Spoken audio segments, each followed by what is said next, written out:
Hi ಕಂದ, ಹೇಗಿದ್ದೀಯಾ? ನನ್ನ ಹೆಸರು ಕವಿತಾ. ಇವತ್ತಿನ ಹಾಯ್ ಕಂದ ಎಪಿಸೋಡ್ನಲ್ಲಿ ಬ್ಯಾಕ್ ಟು ಸ್ಕೂಲ್ ರುಟೀನ್ ಬಗ್ಗೆ ಮಾತಾಡ್ತಿದ್ದೀನಿ. ಈಗ ಒಂಥರ ಎಕ್ಸೈಟ್ಮೆಂಟ್ ಅಲ್ವಾ, ಹೊಸ ಬುಕ್ಕು, ಹೊಸ ಕ್ಲಾಸು, ಹೊಸ ಟೀಚರ್. ಅದೇ ಅಯ್ಯೋ ರಜಾ ಮುಗೀತು, ದಿನ ಬೆಳಗ್ಗೆ ಎದ್ದೋಡಬೇಕು ಅನ್ನೋ ಟೆನ್ಷನ್ ಕೂಡ. ಸೊ ಒಂದೆರಡು ಟಿಪ್ಸು. ಬೇಗ ಮಲ್ಕೊಳ್ಳೋದನ್ನು ಅಭ್ಯಾಸ ಮಾಡ್ಕೊ. ಲೇಟ್ ನೈಟ್ ಗೇಮೋ ಇಲ್ಲ ಟಿ ವಿನೋ ನೋಡ್ಕೊಂಡಿರಬಾರ್ದು. ಯಾಕಂದರೆ ನಿದ್ದೆ ಎಷ್ಟು ಮಾಡ್ತೀಯೋ ಅಷ್ಟು ನಿನ್ನ ಬುದ್ಧಿ ಚುರುಕಾಗುತ್ತೆ, ಅಷ್ಟು ಶಕ್ತಿ ನಿನಗೆ ಸಿಗುತ್ತೆ. ಸ್ಲೀಪ್ ಇಸ್ ಮೆಡಿಸಿನಲ್ ಅಂತ ಹೇಳ್ತಾರೆ.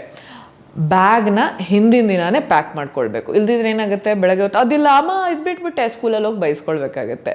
ಸೊ ಬುಕ್ಸ್ ಆಗಲಿ, ವಾಟರ್ ಬಾಟ್ಲ್ ಆಗಲಿ, ಲಂಚ್ ಬಾಕ್ಸ್ ಆಗಲಿ, ID ಕಾರ್ಡ್ನೆಲ್ಲ ತೆಗೆದಿಟ್ಕೊಳ್ಳೋವಂಥದ್ದು ಒಳ್ಳೆಯದು. ಯಾವಾಗಲೂ ತಿಂಡಿ ತಿಂದು ಮನೆಯಿಂದ ಹೊರಡಬೇಕು, ಆಯ್ತಾ ಕಂದ? ಈಗ ಹೊಟ್ಟೆ ಹಸ್ಕೊಂಡಿದ್ರೆ ಏನಾಗುತ್ತೆ, ಮೂಡೇ ಇರಲ್ಲ, ಅನ್ನಂಗಿರುತ್ತೆ. ಯಾರು ಬಂದು ಮಾತ್ರ ಟೀಚರ್ ಏನಾದರೂ ಹೇಳ್ತಾನೆ ಅನ್ನಂಗಿರುತ್ತೆ. ಬ್ರೈನ್ ಕೂಡ ಸ್ಲೋ ಆಗುತ್ತೆ. So empty stomach is equal to grumpy mood and slower brain, ಜ್ಞಾಪಕ ಇರಲಿ. Don't worry about new things. ಹೇಳ್ದಷ್ಟು ಸುಲಭ ಅಲ್ಲ, ಗೊತ್ತು, ಹೊಸ ಕ್ಲಾಸು, ಹೊಸ ಟೀಚರು, ಬಟ್ ಅಡ್ಯಾಪ್ಟ್ ಆಗಲೇಬೇಕಲ್ವಾ? ಸೊ ಸ್ವಲ್ಪ ಸಮಯ ತೊಗೊಳುತ್ತೆ, ಆ ಸಮಯನ ಕೊಡು.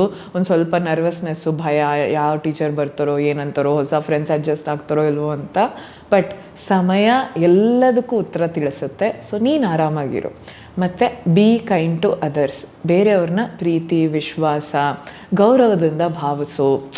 ಕರುಣಾಭಾವ ಇರಬೇಕು ನಮ್ಮಲ್ಲಿ. ಈಗ ಒಬ್ಬೊಬ್ಬರು ಅಳ್ತಾ ಇರ್ತಾರೆ, ಒಬ್ಬೊಬ್ಬರು ಟಫಾಗಿ ಆಡ್ತಾ ಇರ್ತಾರೆ.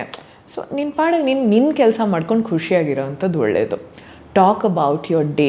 ಈಗ ಅಪ್ಪ ಅಮ್ಮನ ಹತ್ರ ಏನಾಯಿತು ಅವತ್ತಿನ ದಿನ ಅಂತ ಶೇರ್ ಮಾಡೋದು ಒಳ್ಳೆಯದು. ಈಗ ನಾನು ಹೇಳಿದೆ ನೀನು ಒಳ್ಳೆ ಹುಡುಗನಾಗಿ ಇದ್ಬಿಡು ಅಂತ, ಬಟ್ ಯಾರೋ ನಿನಗೆ ತುಂಬ ತೊಂದರೆ ಕೊಡ್ತಾ ಇದ್ದಾರೆ ಅಂದರೆ ಹೇಳಲೇಬೇಕಲ್ವಾ? ಅಪ್ಪ ಅಮ್ಮ ಇಲ್ಲ, ನಿನ್ಗೆ ಯಾರಿಗೆ ವಿಶ್ವಾಸಾರ್ಹ ಅನಿಸುತ್ತೋ ಅವ್ರಿಗಾದರೂ ಹೇಳು.